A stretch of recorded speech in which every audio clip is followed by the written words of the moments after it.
Jemaat mula-mula di Kisah Rasul pun berkumpul mendengar pengajaran Rasul dan menyembah Tuhan bersama-sama, dimulai dari rumah-rumah. Rumah atau keluarga kita harus menjadi baitnya Tuhan, tempat Tuhan dimuliakan.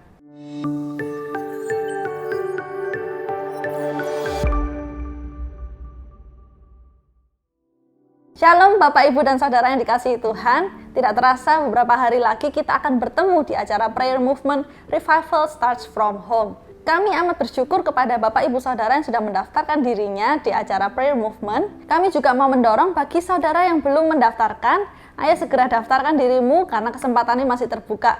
Please don't miss this moment. Kami ingin bersama-sama dengan Anda berdoa bagi bangsa ini. Pada saat kami segenap panitia mempersiapkan acara Prayer Movement ini, kami mendapatkan peneguhan dari Tuhan dari Hagai 2 ayat 10. Dikatakan, adapun rumah ini kemegahannya yang kemudian akan melebihi kemegahannya yang semula.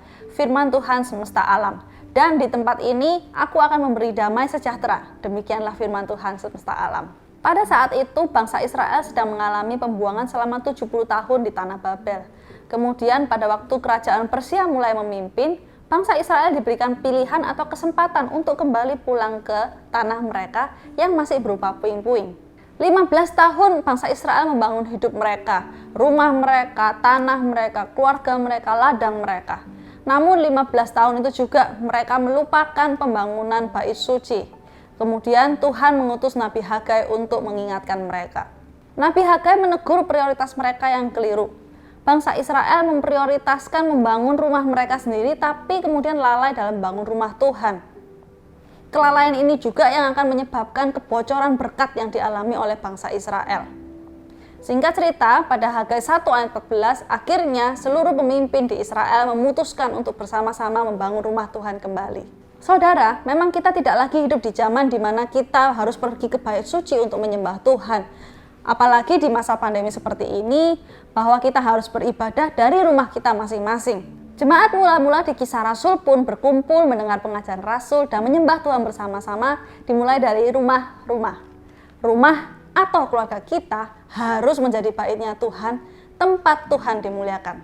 Namun seringkali kita seperti bangsa Israel, di mana kita sudah bertahun-tahun membangun keluarga kita, tapi rasanya selalu ada yang bocor. Entah dari segi finansial, hubungan keluarga, komunikasi yang dingin, keluarga yang belum terima Tuhan, dan lain sebagainya. Kebocoran ini seringnya terjadi karena kita sibuk dengan kesibukan kita masing-masing dan lupa memprioritaskan Tuhan di dalam keluarga kita. Selanjutnya di Esra 3 ayat 10-13, pada waktu landasan bait suci diletakkan, umat Israel bersuka cita karena melihat pembangunan dari bait suci tersebut. Namun sebagian orang yang pernah melihat kemegahan bait suci di zaman Raja Salomo menangis dengan hebatnya dan dengan kerasnya karena mereka melihat bait suci yang sekarang tidak semegah, tidak sehebat bait suci di zaman Raja Salomo. Di saat itulah Hagai 2 ayat 10 ditulis, di mana Tuhan memberikan janji, pengharapan, penghiburan bagi bangsa Israel bahwa kemegahan bait suci yang sekarang akan jauh lebih megah daripada bait suci di zaman Raja Salomo. Bukan karena emasnya, bukan karena ukurannya, pernak-perniknya, tapi karena setelah itu akan ada Kristus yang datang dan bertahta atas rumah tersebut. Mungkin kondisi keluarga kita yang sekarang tidak seperti apa yang kita harapkan pada waktu kita membangun keluarga kita.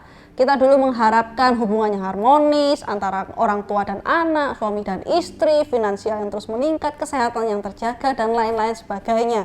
Tetapi Tuhan berjanji, pada saat kita merubah prioritas keluarga kita, Yesus sebagai fondasi atas rumah kita, maka Tuhan pun menjanjikan a greater glory for our family. Jadi apa bagian kita supaya janji Tuhan boleh tergenapkan dalam keluarga kita? Yang pertama, milikilah prioritas yang benar. Ayah saya selalu mengajarkan kepada saya bahwa prioritas nomor 1 harus Tuhan, kedua keluarga, ketiga pekerjaan, keempat baru pelayanan. Selanjutnya, Yesus harus menjadi dasar atas keluarga kita. Sebagaimana hidup kita bukan milik kita lagi, demikian juga keluarga kita bukan milik kita tapi milik Kristus. Bangunlah landasan Kristus di keluarga kita, yaitu dengan membangun mezbah doa. Kita tidak perlu sempurna untuk memimpin mezbah doa di keluarga kita. Yang dibutuhkan hanyalah hati yang mengasihi Tuhan dan mengasihi keluarga kita. Tubuh kita sendiri adalah bait Allah. Jadilah tempat di mana keluarga kita bisa menemukan Tuhan melalui hidup kita, melalui karakter kita, melalui peneladaan kita. Yang terakhir, berdoalah agar Tuhan menggerakkan hati setiap anggota keluargamu untuk mencari wajah Tuhan dan memprioritaskan Tuhan dalam kehidupan mereka.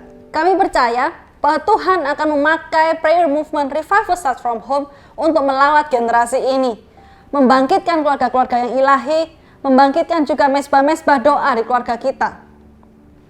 Saat kita bisa berkata kepada Tuhan bahwa Tuhan, keluargaku bukan milikku lagi, tapi milikmu Tuhan, saat itu juga kemuliaan Tuhan akan dinyatakan atas keluarga kita. Saat kita bisa menempatkan Tuhan sebagai prioritas utama dari keluarga kita, maka a greater glory will happen to our family. Tuhan Yesus memberkati.